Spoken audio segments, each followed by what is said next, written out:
amigos de EWTN? Bienvenidos nuevamente aquí con ustedes. Es un placer que estén escuchando este canal. Si están escuchándolo, quiere decir que juntos vamos a formarnos. Hoy en este día le quiero pedir mucho a Dios nuestro Señor por cada uno de los que está allá detrás de esta camarita, por ti que dejaste todo para conectarte con nosotros, y esperemos que juntos crezcamos, nos edifiquemos para la gloria de Dios. Tenemos de invitada también en este programa a nuestra querida Adriana. Y pues bueno, Adriana, bienvenida. Muchísimas gracias, Rocío. Muchísimas gracias a todos por estar con nosotros. Muy bendecidos nos sentimos por compartir pues un poquito de lo que Dios nos regala cada día. Y bueno, el día de hoy, si gustas, comenzamos con una oración. Vamos a disponernos. Vamos a disponernos a pedirle al Padre nos ilumine, nos acompañe. Señor, te damos gracias por tenernos en este momento aquí compartiendo con nuestros hermanos. Te pedimos por todos ellos. Ilumínanos, Señor. Permite que nos escuchen, pero que sea tu palabra la que llegue a sus corazones. Que podamos transmitir todo tu amor, todo lo que tú quieres que ellos sepan. Señor, llénale su corazón de tu amor, de tu caridad, de tu paciencia. Señor, bendícelos, guárdalos, cuídalos. Sabemos que hay muchas carencias en el mundo, pero también estamos seguros que de tu mano todo eso pasará. Te amamos con todo nuestro corazón y no deseamos otra cosa más que agradarte. En el nombre del Padre, del Hijo, del Espíritu Santo. Amén. Muchas gracias, Adrianita, por esta oración. Y bueno, pues vamos a dar inicio. Este programa se lo titulamos La sangre de tu hermano clama ante mí desde el suelo. Creo que esta frase, todos los que hemos leído la Biblia, sabemos que la encontramos en el Génesis, en un momento de mucho dolor, de mucha sangre, en donde se atenta, ¿verdad?, ante el pecado, el quinto mandamiento que nosotros tenemos, que es no matar. Pero antes de entrar de lleno en la parte de la Biblia, vamos a nombrar y vamos a hablar un poquito de la encíclica de San Juan Pablo II, que hizo en 1995, hace 27 años, en donde él, en el Evangelium Vitae, nos habla del valor de la vida. Como hace 27 años y pareciera que es actual, que le hizo para el día de hoy. ¿Cuánto tiempo llevamos nosotros viviendo de esta manera desenfrenada, como desafiando la naturaleza? En esta carta él nos habla de la vida, del valor de la vida, que es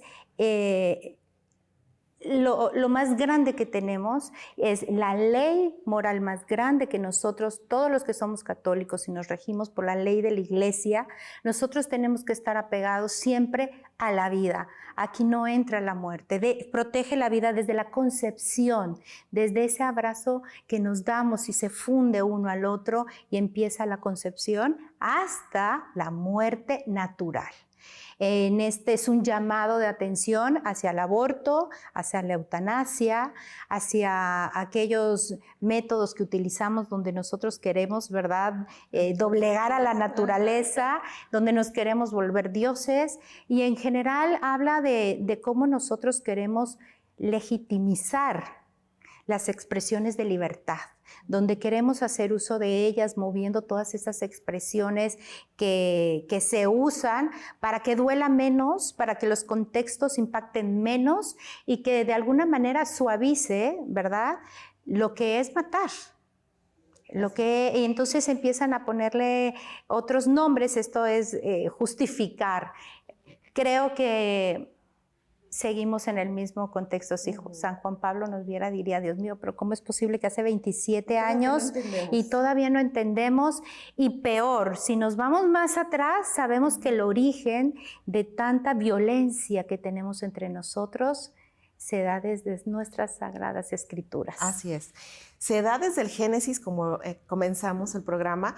Y en Génesis vamos a recordar cuando, bueno, desde el inicio, después de que Dios crea, Adán y Eva, bueno, caen en el pecado original, y el segundo pecado que se comete es donde Caín asesina a Abel, así tal cual, con todas las letras, fue un asesinato, y empezamos con el problema de matar, ¿verdad? De matar al hombre.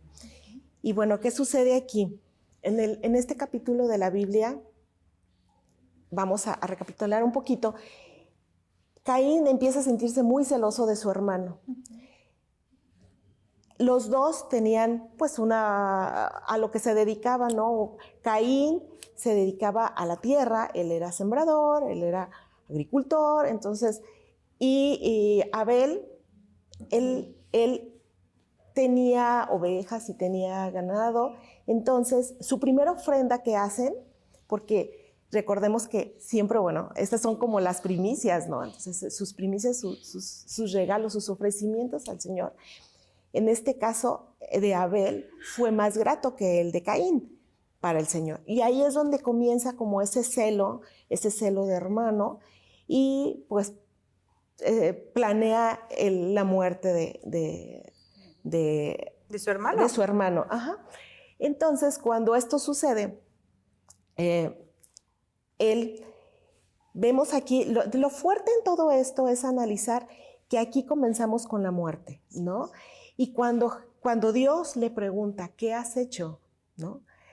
Entonces él lo primero que hace es así como que, pues no, o sea, se hace así como el que no ha pasado nada. ¿Dónde está tu hermano? No sé. Así tal cual se expresa, no sé. Entonces empezamos a caer en mentiras, empezamos a caer en esto del asesinato, se empiezan a perder vidas, ¿no? Y como bien comienza el programa, el título del programa es que la sangre de ese hermano me clama a mí, dice la Biblia, desde el suelo. ¿Por qué? ¿Por qué clama esa sangre? Porque en esa sangre que se perdió, no solamente se perdió la sangre de Abel, se pierde la sangre de toda una generación.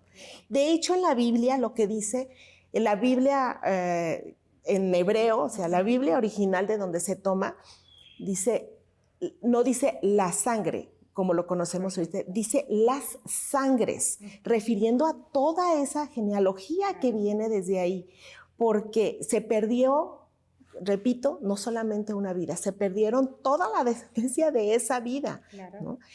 Y eso es lo que le clama, eso es esta sangre que clama.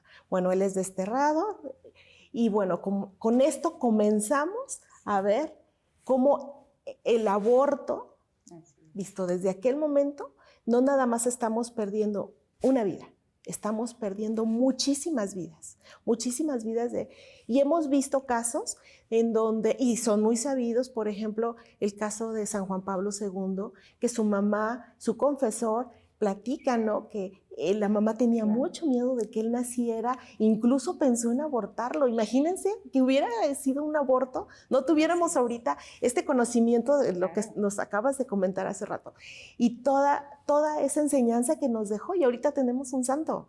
Entonces, así como él, ha habido muchos casos de personalidades muy reconocidas en donde si hubiese pasado eso, ahorita no tuviéramos, ¿verdad? Esas personas que nos llegan a enseñar tanto. Y que a veces no era ni siquiera la persona que lo vivía, que vivía el embarazo, sino eran otras personas alrededor que le estaban invitando a realizar el embarazo, como mencionabas tú en lo de Juan Pablo II, hacia su madre. Entonces, creo que aquí volvemos a aterrizarlo en esta parte en la que estamos hoy en día, y yo creo que una vida vale la pena luchar por ella, vale la pena salir al mundo y a tratar de evitarlo. No es solo que se derrame sangre por generaciones, sino una vida, porque allá va impreso el amor de Dios, porque esa vida es de Dios, porque Él nos la ha dado. Entonces, ese valor que nosotros tenemos se ha ido modificando jugando a querer ser dioses. Tenemos que entender que la vida solo Dios la da y solo Él puede retirarla. Eso es importante porque ahorita, en este caso de querer justificar muchas veces los actos y querer minorizarlo a través de estas expresiones que utilizamos, no es solo el acto del asesinato, no es solo el acto de matar, sino todo lo que implica también detrás de, ahora sí que en base a nuestra iglesia. Muchas veces nosotros queremos verlo desde diferentes ángulos y nos perdemos.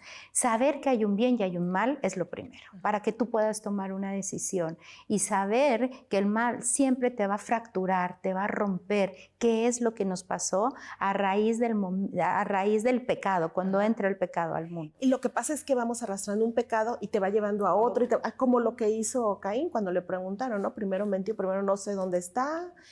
O sea, vas entrando, bueno, después de haber asesinado, ahora vamos a la mentira y vamos avanzando, porque el pecado lo que va haciendo es opacar el alma. Claro. Y retomando también lo que tú estabas diciendo, cuando nos manejan lo del aborto, dice, es la interrupción del embarazo.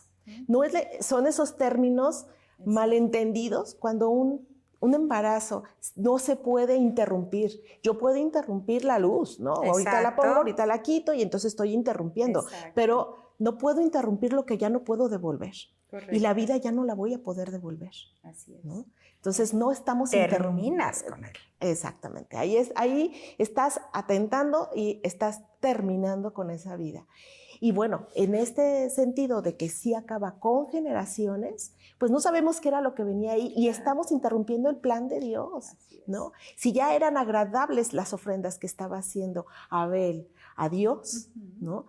Quizás de ahí iba a venir, quizás, no estoy diciendo porque no sucedió, pero quizás de ahí ya venía la genealogía de Jesús, ¿no? Ya Caín ya no fue eso, de hecho él es desterrado y ya nace un tercer hermano. Pero bueno. Que allá es donde viene la genealogía de Jesús. Pero bueno, o sea, ¿qué sucedió entonces en ese momento? ¿No? ¿Interrumpió el plan de Dios? ¿Qué pasa con interrumpir? ¿Por qué nos ponemos frente a él y dices, no, es mi decisión, es lo que yo quiera, no es lo que tú quieras? La vida, tantas mujeres que las quisieran y no se les da. Así es. Tantas mujeres que se encuentran a veces juntas, una en un hospital, una en el aborto y otra en un tratamiento para tener hijos. Es impresionante y la maravillosa, yo digo a veces, ¿por qué tú no le das este bebecito a esta mujer que desea ser madre, verdad? Y ella evitaría tanto dolor por buscar a un bebé. Entonces, pues vamos a ir a un corte y regresamos en un momentito con este programa. La sangre de tu hermano clama desde el suelo ante mí. Gracias.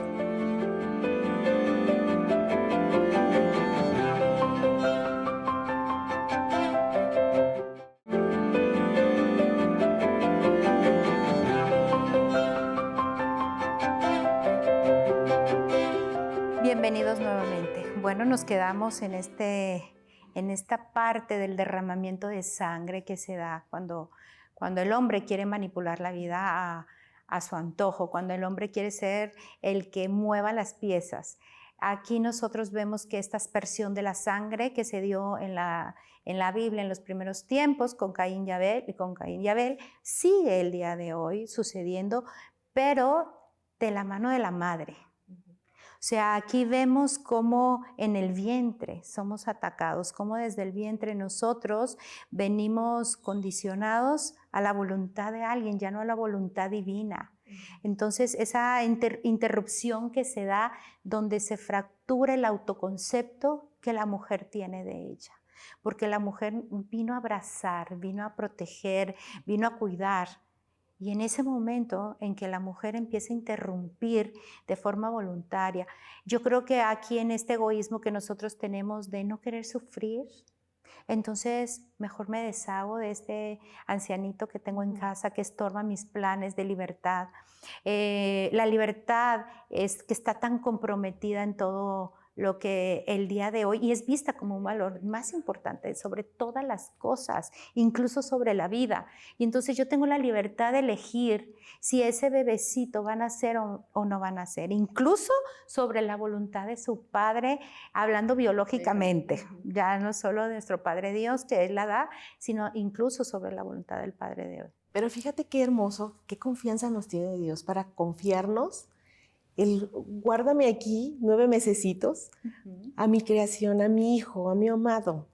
Qué amor tan grande y qué privilegio tenemos nosotras las mujeres de poder ser co-creadoras, ¿no? O sea, no, la creación no es nuestra. Así es. Pero nosotros albergamos en nuestro vientre ese bebé que viene ya diseñado, creado con todo el amor de Dios, con todo su amor. Y después de que nosotros lo tenemos, nos sentimos dueñas de nuestro cuerpo y pensando que es parte de nuestro cuerpo, cuando ya no es parte de nuestro cuerpo, es una persona totalmente independiente a ti y solamente está albergada ahí, ¿no? ¿Y por qué? Por confianza, porque antes de irnos al corte estábamos hablando de cómo hay mujeres que quisieran tener esa oportunidad y por alguna razón, Dios sabrá por qué, ¿no? A lo mejor no conviene a su salvación, pues no se da, ¿no? No es su voluntad, no es el momento, digo, no sabemos. Exacto. ¿No? A lo mejor también lo que pasa, quiero pensar ahorita también en el capítulo de la Biblia, cuando llega María, ¿no? A visitar y a ver cómo ya venía Juan en camino, ¿no? Y Ana era pues ya una persona mayor. Claro. Entonces, para Dios no hay imposibles. Nosotros nos desesperamos. Nuestros tiempos los queremos a nuestro tiempo, en nuestro momento, cuando yo quiero, como yo quiero, y pues eso no es así. Así es. ¿No es por qué? Porque estamos en un tiempo terrenal, estamos pensando aquí, el ahora, como ahorita me está yendo, como yo quiero. ¿Cuántas mujeres no se acercan al viñedo de Raquel después de haber tenido un aborto? Y muchísimo es ¿por qué? Porque estaba estudiando, ¿por qué? Porque estaba trabajando o porque no tengo trabajo y no tengo nada y no tengo dinero.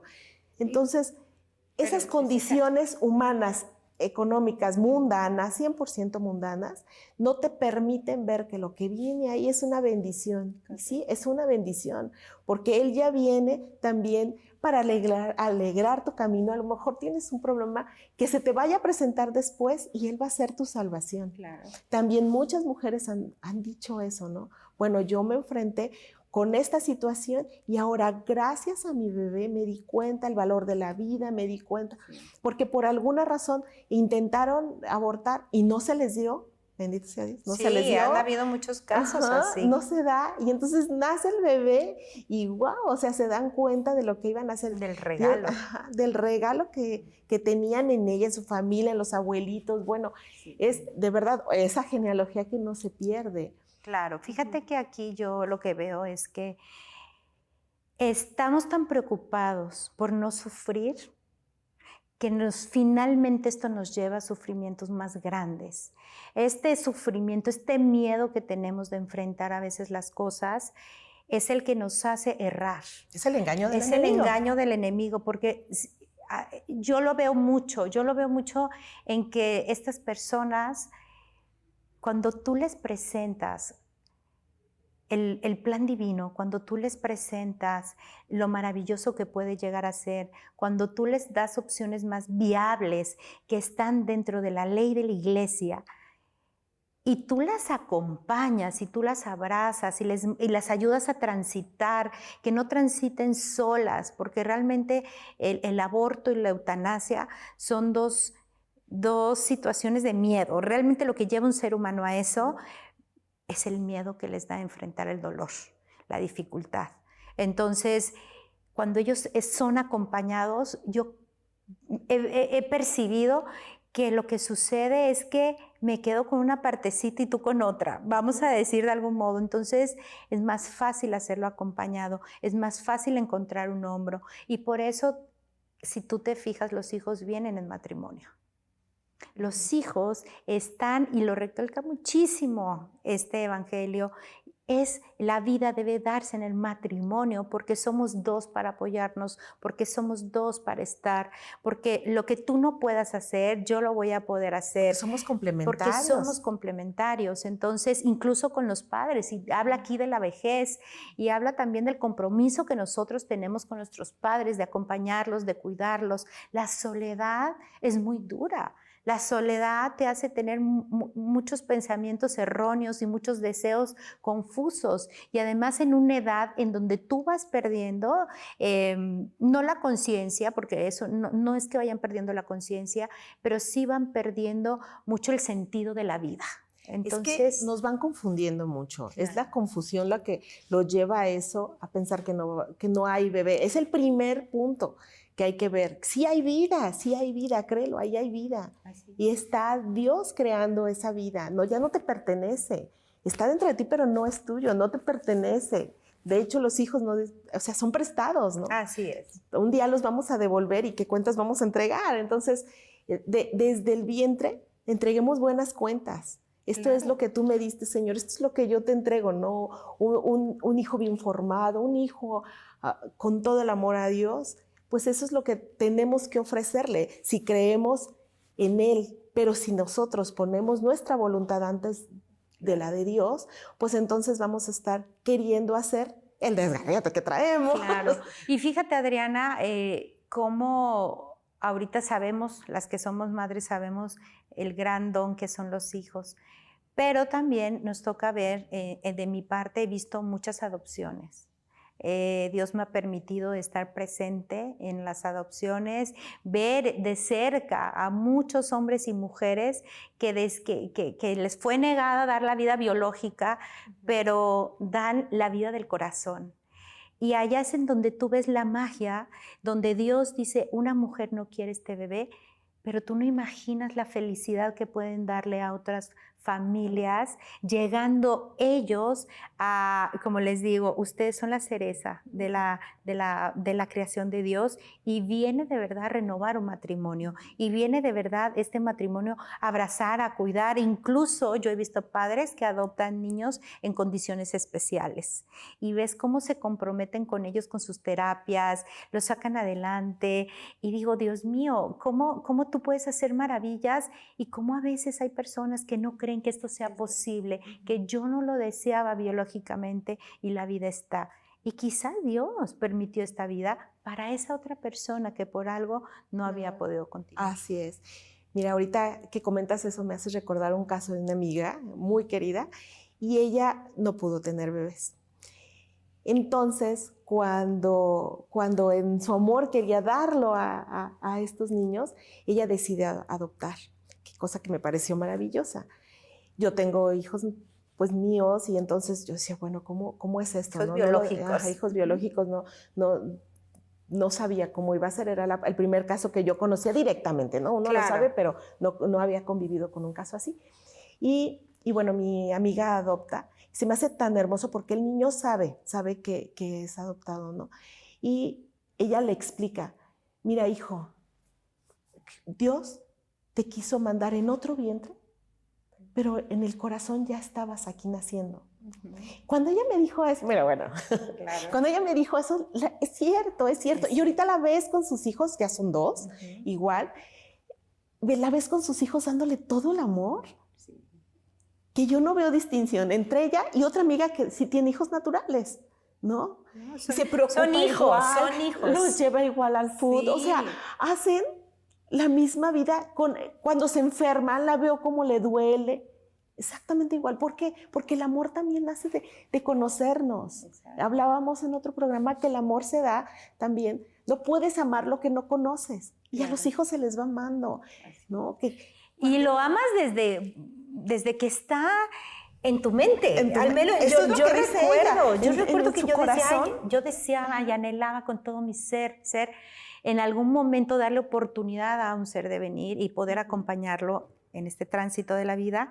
Y yo dije, si Dios me da la gracia de ser madre, lo voy a disfrutar muchísimo. Y sí, estaba la adopción también. Si yo no podía tener bebés, yo siempre estuve abierta a la vida.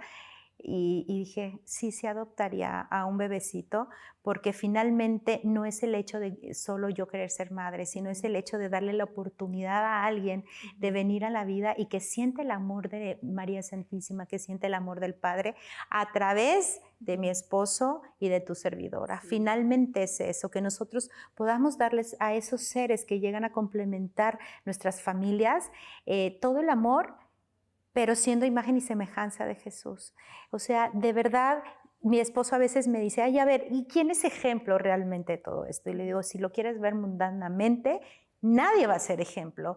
Nunca, nunca vas a encontrar a alguien perfecto. Siempre va a haber algo en lo que vamos a tropezar porque somos imperfectos. Bueno, José le digo, bueno, José sí, le digo, pero acuérdate que Dios Padre, Él es el ejemplo de vida. José es un ejemplo de vida y sí es verdad eso que tú dices, el mejor padre que puede haber habido, y creo que Jesús no se equivoca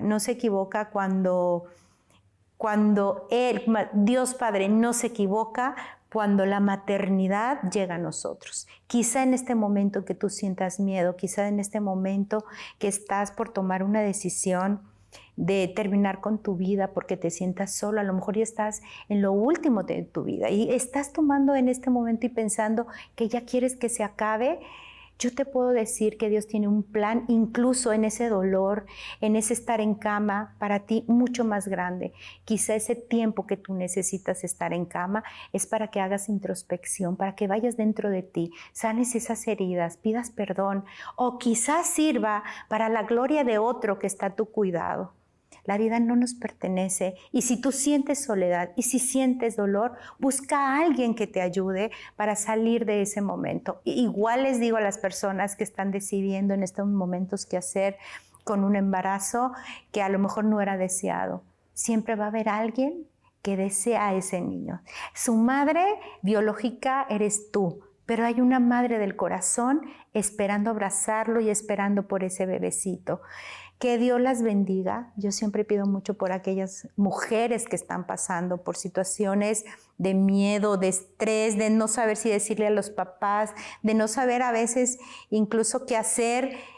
No pierdas la fe. Él está contigo. Él te abraza. Él te perdona. Si tú ya lo hiciste, Él ya te ha perdonado. No sufras tanto. De verdad te digo, acércate, reconcíliate, porque la vida es amor. Es que es darle un sentido a ese dolor.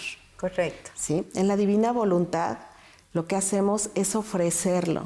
Ese dolor, ahorita me llamaba la atención lo que estabas diciendo, si esa persona ya está desesperada y tiene quizás muchos dolores y no le encuentra sentido, el único sentido es Dios. Ofrecer ese dolor por lo que Jesús derramó en nosotros en la cruz. Así es darle un sentido santífico, porque nosotros aquí en la tierra no podemos redimir nada de lo que hicimos, pero con la voluntad de Dios y ofreciéndolo y uniéndolo a Él, entonces tiene otro valor. Así es, correcto. Pues muchas gracias por acompañarnos. Dios los bendiga y que tengan un excelente día. Gracias. Dios los bendiga.